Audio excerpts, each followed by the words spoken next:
우리 교회가 모토가 뭐냐면 존재할 가치가 있는 교회입니다. 따라할까요? 시작. 존재할 가치가 있는 교회.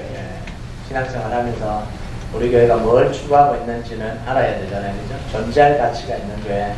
이 존재할 가치가 있다는 게 뭐냐면 제가 생각할 때 적어도 세 가지 면에서 존재할 가치가 있어야 됩니다. 교회라는 건 하나님이 보실 때 존재할 가치가 있다라고 인정을 해야 됩니다. 이건 내 교회다. 예수님 그러잖아요. 반석교회 내 교회를 세우겠다. 인간들의 교회가 아니라 사람의 주인인 교회가 아니라 하나님이 인정하시는 교회, 그 교회가 첫 번째 가치 있는 교회입니다.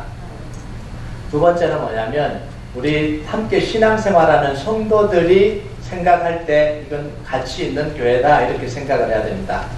우리 교회는 참 존재할 가치가 있다. 이런 마음이 들어야 되는 거예요. 우리 교회는 참 좋은 교회다. 우리 교회는 정말 아름다운 교회다. 우리 교회는 정말 이곳에 있어야 된다. 이런 마음이 들어야 되는 거예요. 근데 신앙생활하는 교회 이 성도들이 우리 교회는 싫어. 우리 교회는 안 좋아. 그럼 혹시 밖에 나가서 우리 교회는 안 좋다 그러고 다니십니까? 아무도 없을 거예요. 우리 성도들이 느낄 때 우리 교회는 너무 좋은 교회야. 이렇게 느껴야 되는 거예요. 그게 존재할 가치가 있는 교회입니다. 그렇지 않으면 오늘부터 우리 교회 문 닫아야 돼요. 문 닫고 다 흩어져야 됩니다. 존재할 가치가 없는 거예요. 세 번째는 뭐냐면 우리 지역에 있는 지역 커뮤니티가 볼 때 우리 교회가 이곳에 존재해야 된다라고 느껴야 되는 거예요. 예수 믿든 안 믿든 이 캐롤톤에 이 달라스에 있는 분들이 느낄 때 큰나무 교회는 그곳에 존재를 해야 되는 교회야. 큰나무 교회는 가치 있는 교회야. 큰나무 교회가 있음으로 말미암아 이 달라스가 좋아지는 거야. 이런 마음이 있어야지 그게 존재할 가치가 있는 교회입니다. 근데 저 교회는 안 돼. 저 교회만 있으면 시끄러워. 저 교회에 있으면은 왜 저 교회가 여기 왔는지 모르겠어. 이렇게 하면 우리 교회는 이곳을 떠나야 됩니다. 근데 다행히 이야기를 들어보면 우리 교회를 이야기하면 다 좋아 보인대요. 하나님의 역사가 막 일어나는 것 같아요. 가슴이 따뜻하고 이렇게 막 그렇게 하는 것 같아요. 아무도 아멘 안 하고 있어서 계속 하려고 지금 자부심을 가지셔야 됩니다. 우리 교회만 생각하면 이게 만나보면 다 좋아 보인대요. 하나님이 막 역사하시는 것 같아요. 그게 얼마나 좋아요. 밖에 있는 사람들이 그렇게 생각해요. 다 좋게 생각을 해요. 그래서 긍지를 가지시기 바랍니다. 그래서 이 존재할 가치가 있는 교회를 이루기 위해서요, 우리가 5가지 핵심 이 가치를 추구하고 있잖아요. 첫 번째는 예배가 살아있는 공동체입니다. Worshiping Church. 두 번째는 말씀이 살아있는 공동체. The Overflowing Word of God. 말씀이 막 이 속에서 넘쳐나는 이런 교회. 세 번째가 이제 선교하는 공동체. 오늘 우리가 선교 파송식 하잖아요. Reaching out all nation. 그 다음에 네 번째가 이 지도자를 길러내는 공동체. Training people이라고요. 이제 다음 세대를 길러내고 정말 믿음의 지도자들을 길러내는 교회가 되고요. 이 마지막 5번째가 나누는 공동체입니다. Helping neighbors. 그래서 이 5가지의 영어의 첫 글자를 따면 뭐죠? W-O-R-T-H. worth, 가치 있다 이런 뜻이 되잖아요. 이걸 추구해가는 교회가 바로 우리 교회입니다. 우리가 하나님 앞에서 정말 우리 교인들 속에서 이 지역사회 속에서 정말 가치 있는 교회가 되기를 주님의 이름으로 축복합니다. 아멘. 오늘은요 이사야서 강해 설교를 멈추고 오늘은 선교를 파송하는 날이라서 선교에 대한 이야기를 좀 나누려고 합니다. 교회 모습을 일반적으로 2가지로 분류할 수 있는데요, 아무도 이렇게 분류하지 않았습니다. 제가 분류한 겁니다. 학자들이 분류한 것도 아니고요, 학문적인 것도 아닙니다. 제가 볼 때 이렇게 생각을 하는데, 첫 번째는 뭐냐면 교회의 첫 번째 교회 모습은 닫힌 교회예요. 닫힌 교회. 모든 것이 교회 건물 안에서만 이루어지는 교회입니다. 예배하고 기도하고 성경 공부하고 교제하는데 이게 밖으로는 안 나가는 거예요. 안에서만 되어지는 교회예요. 그러니까 한마디로 이야기하면 우리끼리만 좋은 교회입니다. 우리끼리 좋다. 우리끼리 즐기고 다른 사람은 안 들어왔으면 좋겠다. 우리 좋은 데만 했으면 좋겠다. 우리끼리만 행복하게 했으면 좋겠다. 익숙한 사람들이 모였으면 좋겠다. 나와 다른 사람은 오지 않았으면 좋겠다. 우리끼리 즐기고 뭐 먹고 마시고 좋은 데 가고 이런 것들만 추구하는 거예요. 혹시나 딴 사람이 들어와서 우리 좋은 분위기를 방해하지 않을까 이렇게 생각하는 이런 공동체가 닫힌 공동체입니다. 이거 하나님이 기뻐하지 않습니다. 이건 교회뿐만 아니라요, 우리 소그룹에도 마찬가지입니다. 우리 소그룹 좋은데, 분위기가 좋은데 우리끼리 좋은 데가 있어요. 그건 닫힌 공동체예요. 닫힌 공동체. 열린 공동체는 뭐냐면 누가 들어와도 다 괜찮은 공동체가 그게 열린 공동체입니다. 열려있는. 두 번째 교회 모습이 바로 이 열린 교회 모습이에요. 예배드리고 성경 공부하고 기도하고 받은 은혜를 나누는 공동체입니다. 여러분, 하나님으로부터 받은 은혜가 너무 커서 기쁨으로 바깥으로, 이 기쁨을 막 바깥으로 흘려보내는 이런 교회가 열린 교회입니다. 이런 교회는요, 무한한 에너지를 가지고 동적으로 움직여가는 교회예요. 막 그 속에서 역사가 일어나는 거예요. 하나님이 기뻐하시는 교회입니다. 우리 교회가 그런 교회가 되길 주님의 이름으로 축복합니다. 아멘. 네, 오늘은 좀 자꾸 아멘을 좀 시키라 그래요. 지금 말씀을 지금 강의하기보다 오늘은 전체적으로 우리 교회가 지금 선교하는 방향과 나아가야 될 방향에 대한 이야기를 좀 쭉 할 거예요. 하나님은 닫힌 교회를 좋아하지 않으십니다. 요한계시록 3장에 보면 4대 교회가 나오잖아요. 7개의 모습을 다 보여주는데 그 중에 4대 교회의 모습이 나옵니다. 근데 4대 교회를 보면서 하나님이 뭐라 그러시냐면 계시록 3장 1절에 내가 내 행위를 아노니 내가 살아있다는 이름을 가졌으나 죽은 자로다 이렇게 이야기해요. 이름은 살아있는 이름. 자기들은 살았다고 생각하는데 하나님이 보실 때는 죽었다라는 거예요. 죽어있다라는. 죽었다는 건 사람들이 다 없어졌다, 조용하다 이런 이야기가 아닙니다. 완전히 닫힌 교회가 돼서 자기 안에서만 갇혀져 있는, 실제로는 죽어있는 교회다 이런 교회예요. 그럼 4대 교회에서 예배를 안 드렸냐? 그거 아닙니다. 기도를 안 하냐? 그것도 아니에요. 뭔가가 일이 안 일어나냐? 아닙니다. 많은 일들이 일어나고 있어요. 그런데 하나님이 보실 때는 이 교회로서 죽은 교회라는 거예요. 그게 4대 교회의 모습입니다.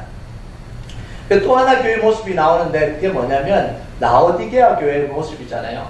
이 라디오아 교회의 모습은요, 자기들 스스로 최고의 교회라고 자화자찬했던 교회입니다.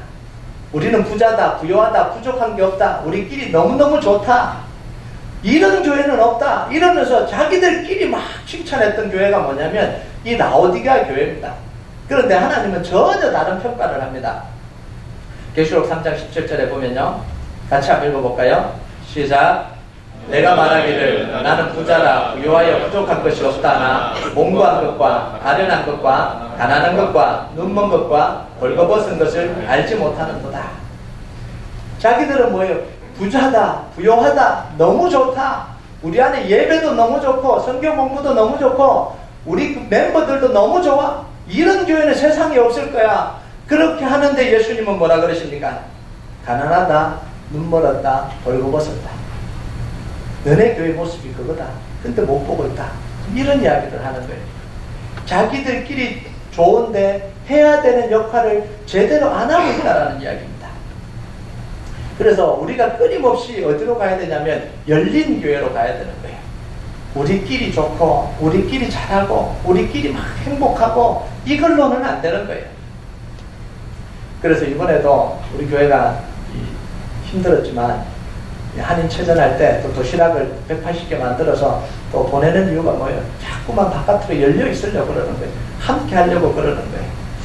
여러분, 교회가 수많은 교회가 있지만요, 정말 이 지역사회를 위해서 함께 연합해야 되는 거예요. 교회는 연합해야 됩니다. 자기 교회만 성장하고 자기 교회만 잘 되고 이게 진짜 교회가 아닌 거예요. 답답할 때가 있어요. 가끔씩 보면 어느 교회라고 말할 수 없지만 연합을 안 해요. 함께 하질 않아요. 함께 하는 데는 나타나지를 않아요.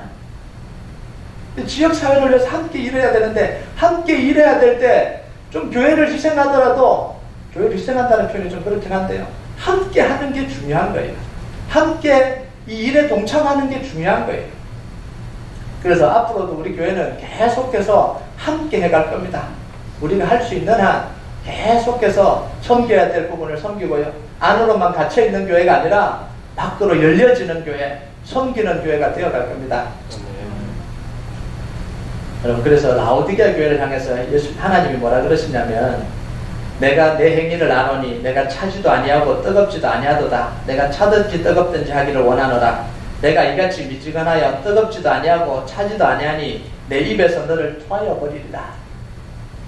여러분, 제일 문제가 뭐냐면 애매한 게 문제예요.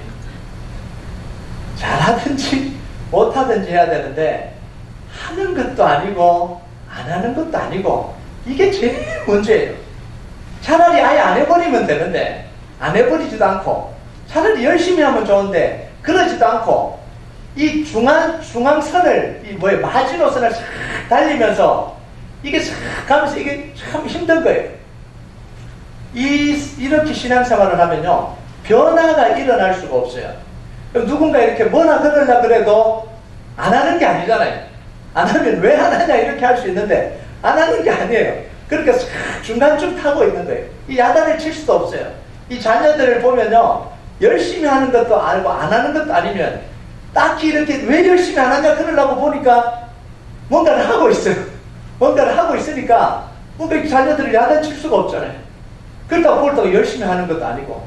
그러니까 이게 문제라는 거예요. 여러분, 이게 하나님이 뭐라 그러냐면 차든지 뜨겁든지 하라 이렇게 이야기를 하잖아요. 그럼 이제 이런 마음을 가진 사람이 있습니다. 그럼 나는 차가워져야지. 차가워져 버려야지. 대충 하는 게 힘드니까 그냥 차가워져 버리자. 아예 대놓고 차가워져 버리자. 하나님이 왜 차갑든지 더웠든지 하라 그런지 아십니까? 차가우면 하나님이 혼낼 수 있잖아요. 야단칠 수 있잖아요. 분발하라고 그럴 수 있잖아요. 분명히 드러났으니까, 분명히 잘못을 알고 있으니까, 깨달으니까, 그렇게 할 수 있으니까 아예 차가워져 버리라는 거예요. 그러면 격려하고 다시 일으키고 다시 세울 수 있으니까 차가워져 버리라는 거예요. 그런데 중앙을 쫙 타고 있으면요, 이건 격려도 안 되고 뭐도 안 되고 뭐 할 수가 없는 거예요.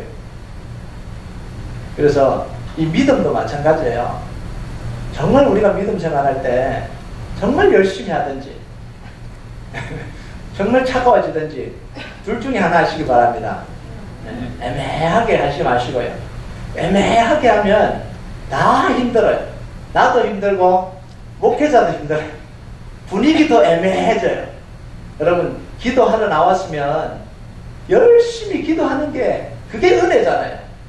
기도하러 나왔는데 기도하러 나온 건지, 억지로 끌려서 나온 건지, 기도하고 싶어서 나온 건지, 안 하고 싶은데 그냥 나와야 되니까 나온 건지, 그러면요, 자기도 힘들고 기도 분위기도 힘들고 그러지 않습니까? 여러분, 정말 내가 기도하고 싶으면 나와서 기도하세요. 뜨겁게 기도하세요. 그래야 하나님의 능력을 체험합니다. 이 예배에 나오면요, 사모함으로 나오세요. 끌려서 나오지 마시고요. 예배하러 나왔다면 정말 은혜 받아야 되잖아요. 정말 나를 하나님 앞에 드려야 되잖아요. 정말 하나님의 뜻을 알아야 되잖아요. 갈망을 가지고 해야 되잖아요. 그런데 예배에 나왔는지 그냥 앉아있는지 무엇지를 모르는, 그러면 은혜가 안 되잖아요. 하나님 역사가 일어날 수가 없는 거예요. 그러니까 뭔가를 계속 하고 있는데 역사는 안 일어나는 이런 일들이 일어나는 거예요. 여러분이 모두 뜨거워지는 축복이 있길 주님의 이름으로 축복합니다. 아멘. 그래서 금요 회복 축복가 뜨거워지고, 요즘 뜨겁잖아요. 굉장히 뜨거워요. 이 새벽 기도가 뜨거워지고요. 그 속에서 하나님의 역사가 시작이 되는 거예요. 예배가 은혜로워지고 예배가 뜨거워질 때 하나님의 역사가 일어나는 거예요. 여러분, 교회를 동적으로 만들어가는 에너지가 어디에서 나오냐면요, 숫자가 많다고 나오는 게 아닙니다.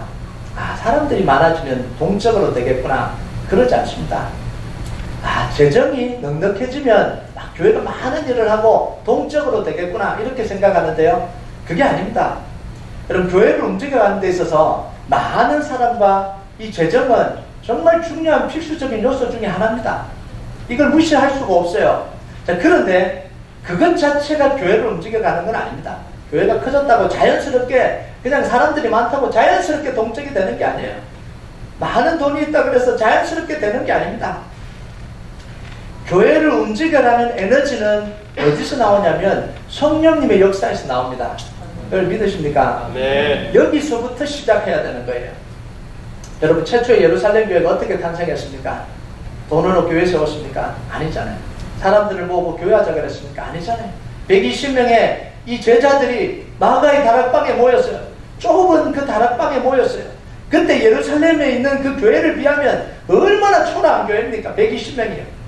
그때 뭐 100만이 그 6월절 오순절 축제에 모였다고 학자들은 이야기하기도 하는데 그게 이제 진짜인지는 모르게 실제 숫자인지는요. 그 100만이 모인 그 예루살렘 성전에 비하면 이 120명이 모인 이 마가 다락방은 얼마나 초라한 곳입니까? 그 한 기퉁이에 자리 잡고 앉아서 뭘 하는 거예요?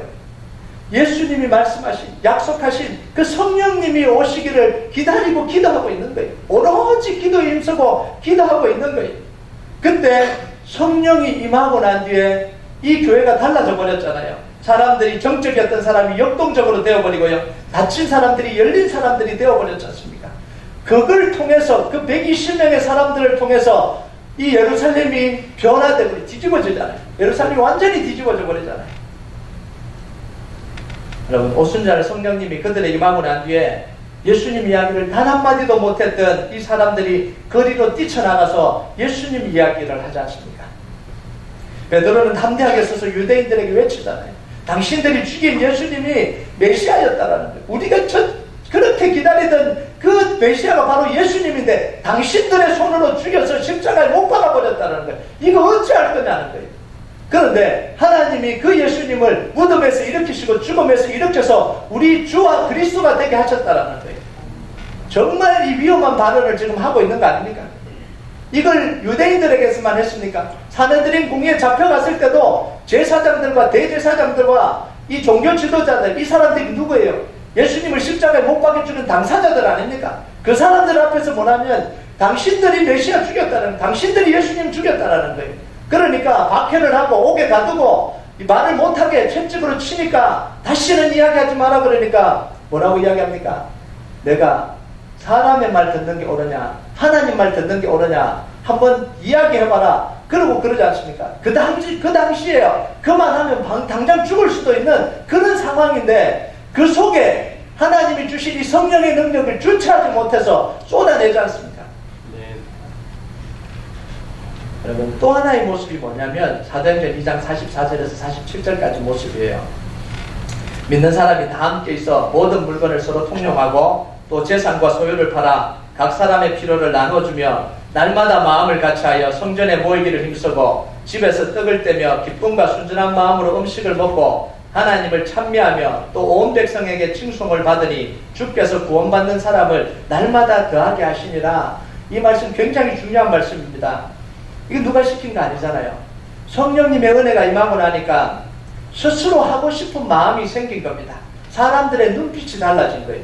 여러분, 은혜 받으면 눈빛 달라지잖아요. 은혜 받으면 마음이 달라지잖아요.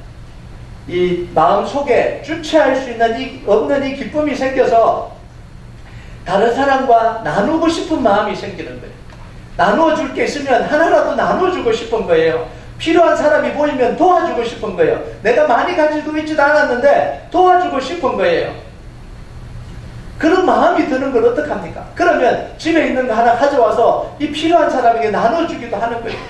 그것도 중요한 게 뭐냐면 날마다 성전으로 모여서 서로 격려하고 하나님을 찬송했다는 거예요.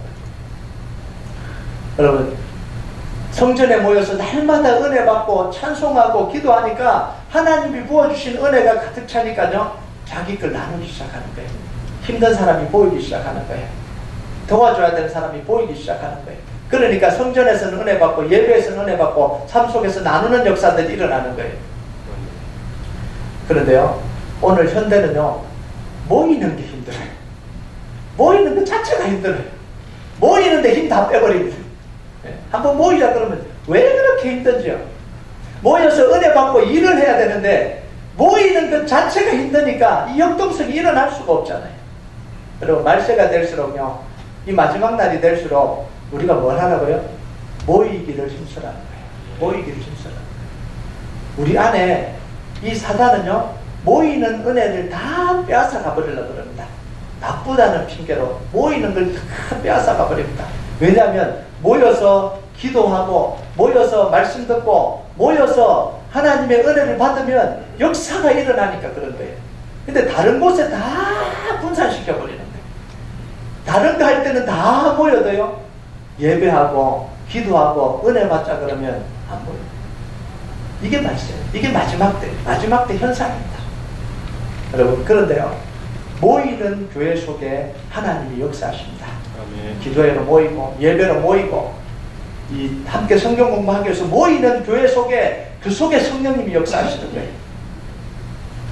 어떤 사람들은 그런 이야기를 합니다. 각자 잘 살면 되지, 뭐 그렇게 모이냐, 각자 잘 살면 되지, 다 지식이 있는 사람이고 다 뭐 말씀 보면 깨달을 수 있는 사람이고 혼자 말씀 읽고 깨달아서 그냥 그리스도를 살아가면 되지, 뭐 이거 농경시대도 아니고 바쁜데 왜 그렇게 자꾸 모이냐. 여러분, 모여야 역사가 일어나는 거예요. 장작불도 모아야 타지 않습니까? 같이 모이면 모일수록 이 성령의 역사가 뜨겁게 일어나는 거예요. 여러분, 성령님이 각 사람에게 역사하니까요, 자연히 동적으로 움직여서 이 바깥으로 흘러나가는 거예요. 교회에서 누리는 기쁨이 바깥으로 흘러나가는 거예요. 자기 표정 속에 드러나고요, 자기 삶 속에서 드러나고 자기 생활 속에서 드러나는 거예요. 그 결과가 뭐냐면 47절에 아까 읽었던 47절 제가 다시 읽겠습니다. 하나님을 찬미하며 온 백성에게 칭송을 받으니 주께서 구원받는 사람을 날마다 더하게 하시니라. 이 예루살렘 교회의 전도와 선교가 어떻게 일어났다고요? 기쁨이 넘치고 나누기 시작하고 이 성도들이 막 신이 나니까요, 그걸 보고 있는 사람들이 왜 저렇게 기뻐? 저 사람 왜 저렇게 기쁜지 모르겠다. 보니까 너무 좋아 보이는 거예요. 그러면서 자기 속에 무슨 생각이 들어요? 나도 그 공동체 속에 좀 드러나고 싶다, 이런 마음이 들었다는 거예요. 나누고 섬기고 함께하는 모습을 보니까 저 공동체가 달라 보인다는 거예요. 그 나도 저곳에 들어가서 그걸 좀 누리고 싶다, 이런 생각을 한 거예요. 하나님의 축복을 받는 모습을 보니까 나도 그 축복 좀 받고 싶다, 이런 생각이 든 거예요. 이게 선교의 시작이었다는 거예요. 여러분, 이 선교는 누구를 통해서 이루어지냐면요, 여러분 한 사람 한 사람을 통해서 전도와 선교가 이루어집니다. 여러분의 삶에 살아가는 그 모습을 보면서 예수님이 전파되는 거예요. 여러분이 찌든 얼굴로, 힘든 얼굴로 그렇게 막 살아가면요, 제 예수 믿는데, 나 예수 안 믿을래, 예수 믿으면 나도 저렇게 될까봐 겁난다, 적어도 이런 소리는 안 들어야 되잖아요. 이런 소리는. 직장 가서요, 또 막 넋두리를 너는 오늘도 지난주에 교회 가서 힘들어 죽는 줄 알았다. 막 이 사람이 이런 이야기, 저 사람이 저 사람이 나를 괴롭히고 교회만 가면 내가 스트레스를 받아서 죽을 것 같다. 그럼 그 옆에 있는 사람이 나는 그 지옥에는 안 가고 싶다, 이렇게 생각하지 내가 정말 예수님을 믿어서 그렇게 살고 싶다, 그런 생각이 들겠습니까? 여러분, 정말 우리의 모습을 통해서요, 비크리스찬들은 예수님을 보게 되는 거예요. 예수님을. 제가 한번 소개를 한 것 같은데, 이 책에요, 까먹어버렸어요. 지난번 이야기했던 것 같은데, 그 어린아이가 자다가 깼잖아요. 그죠? 자다가 깼는데 엄마 아빠가 없는 거예요. 엄마 아빠가 없어서 막 울고 있으니까 엄마 아빠가 와서 이제 이야기를 해요. 왜 자꾸 우냐? 무서웠대요. 하나님이 함께 계시잖아요. 하나님이 함께 계시잖아. 그러니까 하나님이, 아이가 뭐라 그러냐면, 하나님이 함께 계신 걸 알아. 그거 다 알아. 그런데 하나님이 함께 계신 것도 좋은데 육체를 입고 있는 엄마 아빠가 함께 있는 게 더 좋아. 이게 뭔지 아세요? 하나님은 눈에 안 보이는 거예요. 눈에 안 보이니까 우리에게 보여주시려고 예수님이 성육신 하셨잖아요. 안 보이니까. 지금 하나님은 안 보입니다. 이 세상에 하나님을 보여주기 위해서 뭐예요? 하나님은 우리를 통해서 하나님을 보여주시는 거예요. 비크리스찬들에게 하나님은 살아계셔, 하나님은 하늘에 계셔, 안 보이지만 우리를 돕고 계셔, 그 한마디보다 내가 하나님의 사랑으로 살아가는 게, 그게 하나님을 보여주는 거예요. 예수님 우리 안에 계시잖아요. 비크리스찬들은, 세상은 우리를 통해서 하나님을 보기를 원합니다. 그게 선교고 그게 전도예요. 여러분, 그래서요, 얼굴을 펴시고 행복하게, 억지로 행복하게 아니라 정말 기쁨으로, 감격으로 그렇게 살아가는 축복이 있길 주님의 이름으로 축복합니다. 아멘. 그래서요, 이제는 좀 안디옥 교회 모습을 좀 보기로 원한데요. 예루살렘 교회 모습을 봤는데 안디옥 교회 모습은 예루살렘 교회 모습과는 좀 달라요. 안디옥 교회는 세워질 때부터 말씀 교육을 받으면서 말씀으로 다져진 교회입니다. 오늘 본문 1절에 보면 같이 한번 읽어볼까요? 1절 시작. 안디옥 교회 선지자들과 교사들이 있으니 곧 바나바와 니게라라는 시몬과 구레네 사람 루교와 분봉왕 헤롯의 젖동생 마나임과 및 사울이라. 이들이 다 누구냐면 성경 말씀을 가르치는 교사들입니다. 이들이 안디옥 교회를 말씀으로 세워놓은 거예요. 매주마다 이 말씀으로 교육한 겁니다. 여러분, 이 주일날요, 주일학교라고 이야기를 하잖아요. 주일학교는 어린아이들만 하는 게 주일학교가 아닙니다. 원래 주일학교의 전통은요, 어른들까지 매주 성경 공부하는 게 이게 주일학교예요. 주일 썬데이 소풀이 뭐냐면 모든 교인들이 말씀 공부를 하는 거예요. 그래서 우리 어릴 때 시골 교회는 11시 예배면 10시에 성경 공부를 했습니다. 전 어른들이 성경 공부를 하고 11시 예배를 드렸어요. 그걸 일컬어서 썬데이 스쿨이라고 이야기합니다. 미국 교회는 지금도 썬데이 스쿨을 하면 어른들 이야기를 하는 거예요. 아이들도 이야기하지만 어른들 이야기하는 거예요. 그게 뭐냐면 매주 말씀을 공부했다는 거예요. 매주. 우리는 2주에 한 번씩 공부를 하고 있지만 매주 말씀을 공부해서 말씀으로 다져진 교회가 뭐냐면 안디옥 교회예요. 이 말씀을 얼마나 잘 가르치고 배웠으면 사도행전 11장 25절 26절에 보면 바나바가 사울을 찾으러 다소에 가서 만남에 안디옥에 데리고 와서 둘이 교회에 1년간 모여있어 큰 무리를 가르쳤고 제자들이 안디옥에서 비로소 그리스도인이라 일컬음을 받게 되었더라. 이 사람들이 얼마나 이 신앙으로 교육을 잘 받았으면 처음으로 그리스도인이다 이런 이야기를 들었다라는 거예요. 여러분 잘 알다시피 이건 조롱하는 이야기잖아요. 예수쟁이다 이런 이야기예요. 다르다 이런 이야기입니다. 왜 저렇게 다르게 살까? 좋은 의미예요. 그렇지, 우리가 들을 때는 좋은 의미입니다. 그 사람들이 볼 때는 나쁜 의미로 했지만 세상 사람들과는 다르게 살았다라는 이야기입니다. 우리가요 살아가면서 다르다라는 이야기를 들어야 됩니다. 우리가 살아가면서요 이상하다는 이야기를 들어야 됩니다. 그런데 나쁜 쪽으로 이상하다는 이야기를 들으면 안 됩니다. 내가 볼 때 저 집은 돈이 별로 없는 것 같은데 왜 돈 많은 우리 집보다 행복하지? 왜 늘 웃고 다니지? 왜 별로 걱정을 안 하고 다니지? 이상한 사람들이네? 이 소리를 우리가 들어야 되는 거예요. 이 소리를. 왜 우리 집은 근심 걱정이 다 많은데 저 집은 뭐 별로 없는 것 같은데도 왜 저렇게 평안하고 행복할까? 왜 저렇게 담대할까? 나보다 스펙도 안 좋고 나보다 돈도 없고 나보다 지위도 낮으면서 왜 자신감을 가지고 살아가지? 이상하네. 그 이야기를 들어야 되는 게 그리스도인입니다. 예전에 우리 청년들이 그런 이야기를 들었대요. 런던에 있는 청년들이 다른 사람들 보고 큰나무교회 다니는 청년들이 이상한 애들이라고. 왜 다른 사람 다 라이드 해주고 다른 사람 다 도와주고 자기 일도 바쁜데 그렇게 하냐고. 저 큰나무교회 청년들은 이상한 놈들이라고. 네? 그게 정상이잖아요. 그게 정상 아니에요. 그게 살아가는 게 정상이에요. 제가 그 이야기 들으면 굉장히 뿌듯했습니다. 큰나무교회 청년들은 이상한 놈들이구나.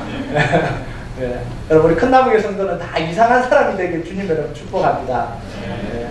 이 세상에서요 이상하다는 이야기를 듣고 사는 게 이게 축복 아닙니까? 다른 곳에 관심을 가지고 다른 데 포커스를 맞추고 살아가는데 정말 건강하게 살아가는 게 이게 이상한 거 아닙니까?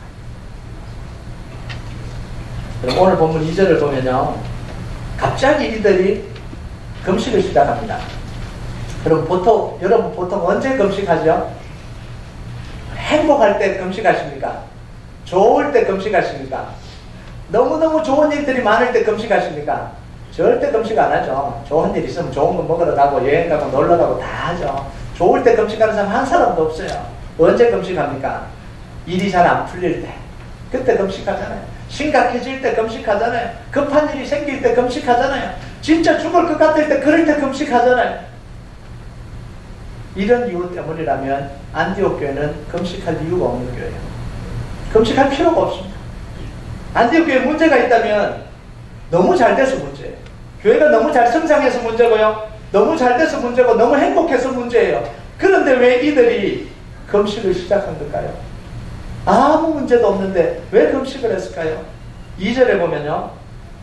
이들이 금식한 결과가 뭐냐면 2절 하반부에 성령이 이르되 내가 시키는 일을 위하여 바나바와 사울을 따로 세우라 하시니 기도 응답이 뭐예요? 바나바와 바울을 따로 세워서 선교사로 보내라는 거예요.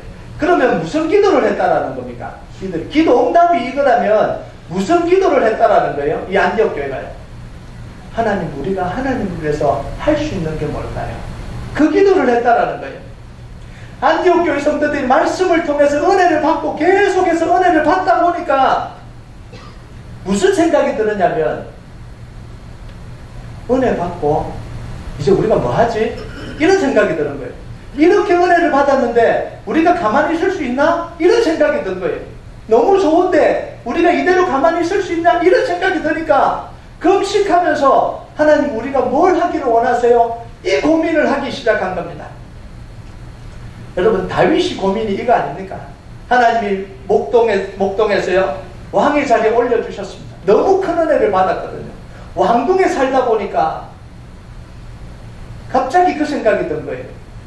내가 왕궁에 이렇게 살아도 되나? 그런데 내가 아무것도 하지 않아도 되나? 이런 생각이 든 거예요. 그래서 생각난 게 뭐예요? 저 천막 속에 있는 하나님의 법궤가 생각이 나요. 그러면서 나단 선지자에게 뭐라 그러냐면 내가 하나님 성전 좀 지었으면 좋겠다. 하나님이 나에게 이렇게 은혜 주셨는데, 나에게 이렇게 좋은 군벌 주시고 왕이 되게 해주셨는데 내가 이렇게 그냥 있어도 되냐는 거예요. 그래서 아무도 생각하지 못했던 나단 선지자도 깜짝 놀랐잖아요. 성전 짓는다는 개념이 없던 그 시대에 성전을 짓겠다고 하니까 나단 선지자도 당황한 거예요. 그러니까 기도 좀 해보고, 하나님께 기도 좀 해보고. 이게 다윗의 마음입니다. 이게 은혜 받은 사람의 마음이에요. 은혜 받으면 더 받아야지, 더 다고 하는 게 아니라 이 은혜 받았으니까 내가 뭘 할 수 있을까? 제가 금요일날 그 이야기를 했습니다. 삶으로 살아내지 못하면요 은혜만 갈망하거든요. 더 큰 은혜, 더 좋은 것, 더 좋은 말씀, 더 예리한 말씀. 우리 평신도들이 잘하는 말씀 있잖아요. 그 목사님은 말씀을 잘 쪼개. 어떻게 쪼개는 게 뭔지는 모르겠어요. 그 말씀을 다 쪼개갖고 뭐 이렇게 한다 그러는데 저는 그 말을 듣고도 쪼갠다는 게 뭔지는 모르겠어요. 그러면서 그 말씀 들어봐. 은혜가 넘쳐. 좀 이따가 또 찾아냅니다. 또 신기한 은혜를 하는 말씀처럼 이 목사님도 한번 들어봐. 이 목사님도 들어봐. 계속해서 은혜로운 말씀만 들어가요. 그런데 행동은 하나도 나오지 않아요. 이렇게 정말 은혜 받은 건 뭐냐면요, 내가 은혜 받고 가만히 있어도 되나? 이 생각이 드는 게 그게 은혜 받은 증거예요. 이 다윗처럼 이 안디옥 교회가 그랬다는 거예요. 이 안디옥 교회가 하루아침에 그 생각을 한 게 아니지 않습니까? 성도들의 마음에 말씀이 쌓이기 시작하니까 이제는 자연스럽게 그 일을 한 거예요. 여러분, 이 작은 시작이 로마까지 복음이 흘러가는 역사가 일어나요. 전 세계가 복음화되는 역사가 일어납니다.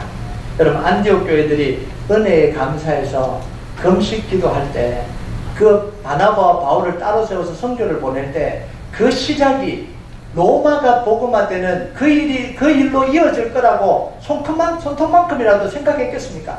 아니에요. 그냥 은혜 받았기 때문에 금식하면서 우리가 할 일을 한번 생각해보자. 그래서 결과가 뭐냐면 바나바와 바울을 따로 세워서 선교사로 보내라고 해서 보냈어요. 그런데 그 시작이 소아시아를 복음화시키고요, 그리스 지역을 복음화시키고 로마를 복음화시키고 지금은 전 세계를 복음화시켜버렸지 않습니까? 그 작은 시작이, 여러분, 은혜 받고 하는 여러분의 그 생각이요, 하나님의 놀라운 역사를 일으키는 바로 씨앗이 되는 거예요. 여러분 은혜 받고요. 내가 이런 마음, 이런 걸 하나님께 좀 드렸으면 좋겠다. 이렇게 하나님을 섬겼으면 좋겠다. 그 작은 씨앗, 정말 보잘것없는 그 마음이 여러분 얼마나 귀한지 아십니까? 그걸 그냥 사장시키지 마세요. 그냥 하나님이 마음 주시면 그냥 하세요. 그걸 통해서 놀라운 일이 일어납니다. 이 페이스북 그 CEO 있잖아요. 마크 저커버그가 하버드대 졸업식에서 연설을 했습니다. 봤는데요. 굉장히 인상 깊은 이야기를 하나 해요. 지금 페이스북이 전 세계에 있는 사람들을 다 연결시켰잖아요. 이 엄청난 일을 한 거예요. 근데 이 마크 저커버그가 처음에 페이스북을 시작을 할 때 생각이 뭐였냐면 뭔가 대단한 일을 하겠다 그런 게 아니라 하버드대 안에 있는 사람들하고 커넥션을 좀 하자는 거예요. 네트워킹을 좀 했으면 좋겠다. 이렇게 연결시켜서 좀 대화를 좀 했으면 좋겠다. 이런 생각으로 처음 페이스북을 시작을 한 거예요. 그런데 그게 하버드대 안에 있는 학생들을 연결시킨 게 아니라 전 세계를 연결시켜 버렸습니다. 자기도 몰랐대요. 그렇게 될지 자기도 모르는 거예요. 그래서 그걸 시작해놓고 누군가는 좀 확장시키겠지 했는데 아무도 안 하더래요. 그래서 자기가 해버렸대요. 자기가 하니까 전 세계를 다 연결시켜버린 거예요. 여러분, 하나님의 역사가 바로 이겁니다. 시작할 때는 굉장히 작은 일로 시작합니다. 단 한 사람의 이 은혜 받은 마음에서 시작하는 게 이 놀라운 역사를 이루어내는 거예요. 여러분, 선교를 하는 건요, 거창한 거 아닙니다. 작은 것에서부터 시작합니다. 은혜 받은 마음에서부터 시작하는 거예요. 은혜 받은 마음에서 예루살렘 교회가 뭐예요? 예수님을 전하기 시작했잖아요. 은혜 받은 마음에서 안디옥 교회가 금식을 시작했지 않습니까? 여러분, 우리 교회 선교 정책이요, 1+2 프로젝트입니다. 이거 모르는 분 없으시죠? 1+2 프로젝트에 우리 교회가 해결하는 선교 정책입니다. 1은 뭐냐면 100만 불을 선교지로 흘러보내는 겁니다. 이 100만 불은 상징적인 숫자입니다. 이 말은 뭔 말이냐면 선교지에 필요한 만큼 흘려보내겠다라는 거예요. 1차적으로 100만 불을 흘려보내면 그 다음에 200만 불을 흘려보낼 겁니다. 필요하면 300만 불을 흘려보낼 겁니다. 이게 이 1이에요. 1. 2는 뭐겠어요? 200개 나라의 선교팀을 파송합니다. 또 쓸데없는 이야기한다. 터무니없는 이야기한다. 또 그러고 계실 속으로. 전 세계 나라 수가 몇 개인지 아십니까? 아무도 정확하게 말을 못합니다. UN 가입국이 193개. 193개가 UN에 가입한 나라 숫자입니다. 세계은행에서 통계를 냈는데 229개가 전 세계 나라 숫자예요. 세계 지도 정보 거기서 통계를 낸 게 237개. 국제법상으로 봤을 때 나라라고 인정될 수 있는 데가 242개 정도 와요. 여기서 선교팀을 파송하지 않아도 되는 나라를 빼면 어림잡아 200개가 됩니다. 200개의 나라에 선교팀을 파송할 겁니다. 터무니없다고 생각할지 모르지만요, 하나님 일단 마음을 주셨기 때문에 기도하고 있습니다. 언제가 될지 모르지만 이루어질 거라고 생각합니다. 그래서 제 속에 이제 네트워킹을 생각을 하고 있어요. 한 교회가 못하면 여러 교회랑 함께 하는 네트워킹. 우리 교회가 다른 교회를 개척하고 네트워킹을 하고, 그러면서 200개 나라의 선교팀을 파송합니다. 여전히 터무니없는 말이라고 생각을 하시죠? 우리가 120명의 기도 용사들을 보내달라고 몇 년째 기도하고 있어요? 10년째 기도하고 있습니다. 왜 기도하냐면 하나님 마음 주셨기 때문에 기도하는 거예요. 처음에 그 기도할 때 사실은 터무니없는 이야기였습니다. 지금도 아직까지 그렇게 안 되지만 10년 동안 기도하고 있습니다. 그래서 120명의 기도꾼이 먼저 될지 200개의 나라의 선교팀을 파송하는 게 먼저 될지 모르겠어요. 근데 이루어질 때까지 기도합니다. 오클라호마 선교를요, 우리가 6년째 하고 있거든요.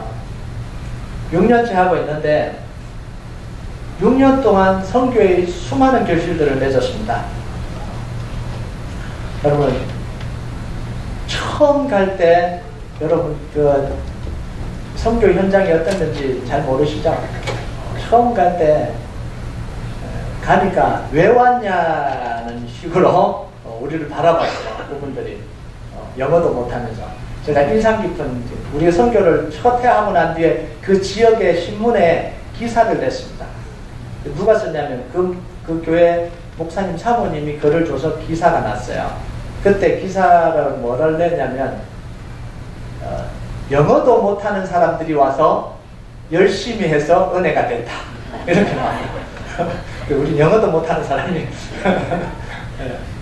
그 다음부터 2년째부터는 표정이 달라진 거예요.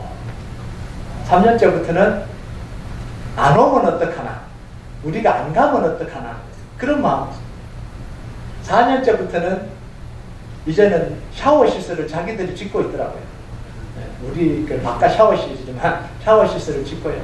자기들이 교사를 또 이렇게 준비해놓고, 얼마 안 되는 교사지만 교사들 준비해놓고 미리 트레이닝을 또 시켜놓고요. 또 이제 올해는 우리가 온다고 저녁에 저녁밥을 해주려고 인디안 타코를 준비해놓고 있다고 합니다. 계속해서 발전하고, 이제는요 우리와 한 가족이 됐어요. 제가 거기 가면 우리 교회인 것 같아요. 이제 우리 교회인 것 같아요. 그러면서 아이들이, 처음에 꼬맹이였던 아이들이 6년 지났잖아요. 초등학생 때는 아이들이 이제 유스가 되고, 유스 아이들이요 대학교를 가고요. 그러면서 이 BBS 할 때 와서 도와주고요. 이런 일들이 지금 일어나고 있고요. 올해는 이제 또 중요한 변화가 하나 일어났습니다. 그게 뭐냐면, 이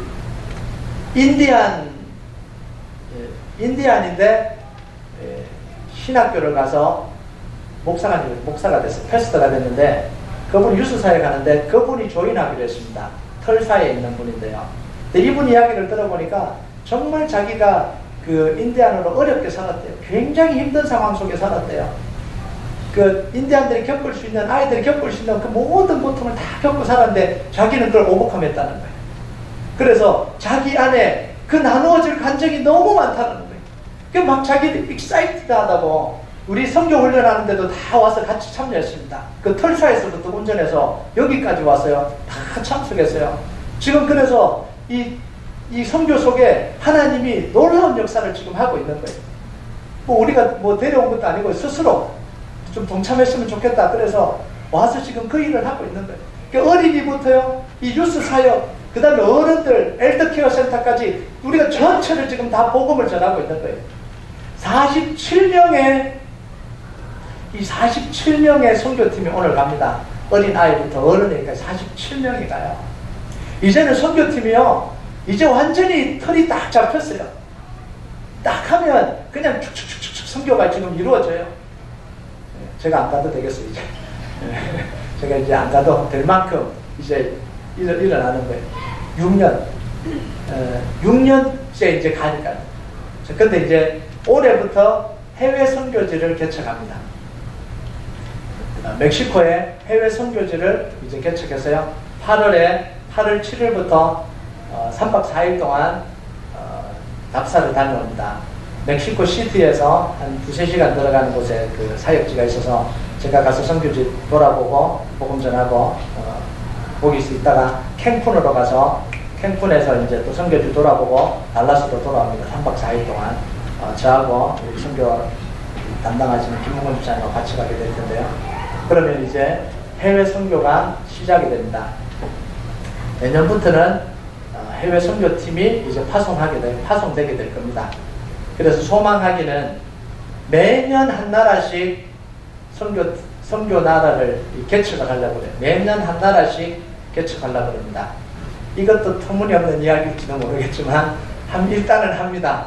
하나님이 마음을 주셨기 때문에, 뭐 우리가 뭐 있어서 했습니까? 하나님 마음 주시면 해서 지금까지 온 거고, 그래서 이 한 나라씩 늘려나가는 거예요. 200개 나라 선교팀을 파송할 때까지 계속해서 늘려나가는 겁니다. 그래서 마지막 소원이 뭐냐면, 여름이 되면 다 선교지로 나가는 거예요. 그래서 선교 파송 예배 드리면 국기 하나씩 쫙 세워서 선교팀 그 뒤에 서고 이 선교 파송식을 하고, 여름에 그냥 다 내보내고 있어요. 교회 지킬 필요 없습니다. 여름에 교회 더운데 뭐 지키고 있습니까? 다 그냥 선교 파송해서 그냥 나가버리는 거예요. 그 꿈을 꾸고 있는 거예요. 꿈입니다. 근데 하나님 이루실 줄 믿습니다. 얼마나 빨리 어떻게 이루실지는 모르지만 함께 꿈을 꿔가는 거예요. 그럼 이제 그런 이야기 하죠. 왜 우리가 이렇게 해야 됩니까? 왜 더운 데 가서 그 이야기를 해야 돼요? 사실은 성교가 고생이라 그러는데 성교 고생 아니에요. 고생하러 간다. 정말 성교 가보면요, 내가 고생하는 것보다 내가 받는 은혜가 훨씬 더 큽니다. 우리는요 교만해요. 성교를 가면 내가 뭔가 대단한 사람이 돼서 뭔가 좀 고생하고 나를 희생해서 왔다고 생각하는데 천만의 말씀입니다. 그 마음으로 성교에서는 성교가 되지 않습니다. 왜 우리가 가야 되냐? 교회가 커지면 다 성교하니까 성교 가야 됩니까? 교회마다 성교해야 되니까 그냥 우리도 성교 가는 거예요. 그런 거 아닙니다. 성교를 왜 가냐면 우리가 복음의 빛을 졌기 때문에 가는 거예요. 이 마음으로 가는 거예요. 복음의 빛 졌기 때문에, 사랑의 빛 졌기 때문에 가는 거예요. 예수님의 명령이기 때문에 가는 겁니다. 여러분, 여기 있는 사람들 중에 어떤 누구도 복음의 빛 안 지고 예수님을 안 사람이 있습니까? 누구에게 복음의 빛을 안 져본 사람이 있습니까? 아무도 없지 않습니까? 다 우리는 복음의 빛을 지고 있는 거예요. 저도 어릴 때요, 시골에서 자랐는데 매년 여름마다 이 도시에서 대학생 형들 누나들이 왔습니다. 여름 성경학교 해주러. 여름 성경학교 해주면 하는데 막 하나님을 만나기 위해서 가는 게 아니라 형들 누나들 만나러 가는 거야. 그게 재밌어서 막 가잖아요. 그러면서 막 편지 쓰고, 가면 편지 쓰고 막 좋아한다 막 이렇게 막 편지 쓰면 누나들이 답장 써줘요. 그러면 또 막 어린 나이에 좋아하는 줄 알고 또 편지를 써요. 지금 생각하면요, 그 편지 써주는, 답장 써주는 그분들이 참 대단한 거 아닙니까? 그분들이 대단한 거예요. 그 못 모르고 또 막 좋아서 막 그렇게 지냈던 시간이 있어요. 근데 그 과정을 통해서요, 우리가 예수님을 알았잖아요. 그 과정을 통해서 그분들이 어려운 데를 와서 그 자기 시간을 내서 왔기 때문에 하나님을 알게 됐잖아요. 우리가 선교하는 게 뭐냐면 그 복음의 빛을 쳤기 때문에 그런 거예요. 여러분, 기억해야 될 거는 선교는 구호로만 하는 게 아니라는 거예요. 선교는 영적 전쟁입니다. 마음 먹고 가는 게 아니라 영적 전쟁이에요. 선교한다는 건 이 사단과 영적 전쟁을 하는 겁니다. 지금 이 눈에 보이지 않는 영토 전쟁을 하는 거예요. 우리가 기도하고 복음 들고 나가면 이 사단의 이 장악된 이 땅을 점령하는 거예요. 밟으면서 점령해 나가는 거예요. 이 전쟁이 일어나는데 어떻게 기도 안 하고 되겠습니까? 기도 없이는 불가능한 게 이게 선교예요. 안디옥 교회가 선교를 감당할 수 있었던 교회 이유가 뭐냐면 기도하는 교회예요. 기도하는 교회. 2절에 보면 주를 섬겨 금식할 때에, 3절에 보면 이에 금식하며 기도하고, 기도에 훈련이 된 교회잖아요. 모든 걸 기도로 이루어갔던 교회입니다. 하나님의 뜻을 구하고 하나님이 명령하시면 그냥 따라버리는 교회예요. 기도하고 결과가 뭐예요? 바울과 바나바를 세워서 선교사로 보내라. 바울과 바나바가 그 교회에서 제일 중요한 사람이에요. 그런데 선교사로 보내라는 이거 얼마나 황당한 이야기입니까? 그런데도 순종해버리는 거예요. 순종해버리는 거예요. 마치 뭐하고 똑같냐, 우리 교회 기도하다가 김기부 목사를 보내버려라. 보내버려야 돼요. 순종하고 보내야 돼요. 안 됩니다. 딴 사람 보내야지. 바울과 바나바는 중요한데, 교회 중요한데 누가 보내니까 다른 사람 보내야죠. 그렇게 안 하고 보내라고 보내버리는 거예요. 이 정말 이 안디옥 교회는 대단한 교회입니다. 여러분, 기도하는 사람이 많아야 든든하게 파송할 수 있는 거예요. 기도하는 사람이 많아야 선교사를 파송할 수 있는 거예요. 선교사를 파송하려면요, 그것보다 더 많이 기도하는 기도 부대가 있어야 되는 거예요. 그래서 120명의 기도 용사를 세우자고 계속해서 기도하는 이유가 뭐예요? 바로 이것 때문에 그렇습니다. 하나님의 일을 힘있게 하려면 후방에서 기도하고 버텨주는 이 후방군이 있어야 되는 거예요. 정말 엎드려서 기도하면서 하나님 나라를 위해서 기도하고 기도로 지원해줄 사람들이 있어야 마음껏 일을 하는 거예요. 그래서 120명의 기도 용사들 하나님 세워주십시오 라고 우리가 기도하는 거예요. 여러분 한번 상상해보세요. 120명이 새벽마다 모여서 선교지를 위해서 기도하고, 나라를 위해서 기도하고, 교회를 위해서 기도하고, 선교사님들을 위해서 기도하고 있다면 이 얼마나 놀라운 일이, 역사가 일어나겠습니까? 이걸 꿈꾸는 거예요. 여러분, 하나님은 기도하는 일이 먼저입니다. 하나님의 응답이 먼저예요. 우리 능력이 먼저가 아닙니다. 하나님이 결정하시면 하는 거예요. 하나님 마음 주시면 하는 거예요. 하나님이 하라 그러면 하는 거예요. 돈이 있어서 하는 것도 아니고 우리가 능력이 있어서 하는 것도 아닙니다. 기도하는 가운데 하나님 마음 주시고 하나님 그걸 원하신다면 하는 겁니다. 여러분, 그런데 기도했는데 마음을 다 주셨는데 돈이 없고 사람이 없으면 어떡하죠? 그럼 기도하면 됩니다. 구하면 됩니다. 하나님이 하라고 하셨는데 우리 하나님 없는데 어떡합니까? 구하면 되는 거예요. 구하면. 여러분, 우리가 그걸 경험하고 왔지 않습니까? 고린도에 있을 때 돈도 없고 사람도 없고 그 교회를 더 이상 머물지 못할 때 떠나야 되는 그런 상황에 몰렸지 않습니까? 그러면서 우리 원영회원들이 모여서 제가 부탁을 했잖아요. 기도해보자. 2주 동안만 기도해봐라. 그때 제가 부탁한 게 그거였습니다. 돈 계산하지 말고 돈 있으면 머물 수 있거든요. 근데 우리에게 돈이 없었습니다. 떠나야 되는 상황이었어요. 다 가야 되는 상황이었어요. 그런데 제가 부탁을 했어요. 돈 계산하지 말고 하나님이 떠나기를 원하시는지 있기를 원하시는지 그 마음만 좀 듣고 와라. 절대 돈은 계산하지 마라. 현실적인 계산을 하지 마라. 하나님 마음만 듣고 와라. 그러니까 2주 뒤에 모여서 운영위원들이 다 같이 모여서 쉐어를 했습니다. 나눔을 하니까 돈 계산하니까 떠나야 되는데 돈 계산하지 않고 기도하니까 하나님이 여기 있기를 원하신다는 거예요. 이곳에 하나님의 교회를 세우기를 원하신다는 거예요. 만장일치예요. 그러고 기도했지 않습니까? 그러니까 하나님의 역사가 일어난 거예요. 여러분, 돈이 중요한 게 아니고 사람이 중요한 것도 아니라 하나님의 역사가 중요한 겁니다. 그 역사를 일으키기 위해서 우리는 뭐예요? 기도하는 거예요. 하나님의 얼굴을 구하는 거예요. 그게 기도의 능력입니다. 여러분, 안디옥 교회는 억지로 하지 않았어요. 교회 안에 성령의 역사가 넘쳐나서 그걸 밖으로 흘려보낸 것 뿐입니다. 우리 안에 은혜가 넘치고 기도의 역사가 넘치면 하나님의 역사는 저절로 일어나게 됩니다. 그럼 냄비에 국이 가득 차 있어야 이게 끓으면 넘치잖아요. 물이 가득 차 있어야 끓으면 넘치잖아요. 냄비에 물이 없으면 어떻게 되죠? 냄비가 타버립니다. 냄비가 타버려요. 우리 안에 은혜가 없고 말씀이 없고 기도가 없는데 성령님이 일하시면요, 이게 끓어 넘치는 게 아니고 뭐예요? 우리가 타버리는 거예요. 우리가 괴로운 거예요. 하나님의 그 능력, 하나님의 역사를 따라가지 못해서 우리가 괴로운 거예요. 왜 이렇게 일이 많냐? 왜 이렇게 괴롭냐? 왜 이렇게 자꾸 뭔가를 하냐? 왜? 우리 안에 은혜가 없으니까 그런 거예요. 근데 우리 안에 은혜가 있으면요, 우리 안에 말씀이 있으면, 기도의 능력이 있으면 끓어서 넘치는, 하나님이 일하시는구나. 그곳에 내가 동참하고 싶다는 거예요. 그 일을 내가 하고 싶다는 거예요. 하나님의 능력을 내가 보고 싶다는 거예요. 그 마음이 우리 속에 있을 때 하나님의 역사가 일어나는 거예요. 여러분 속에요, 여러분의 힘으로 하지 마시고 은혜로, 말씀으로, 기도로 가득 채워지는 역사가 일어나길 주님의 이름으로 축복합니다.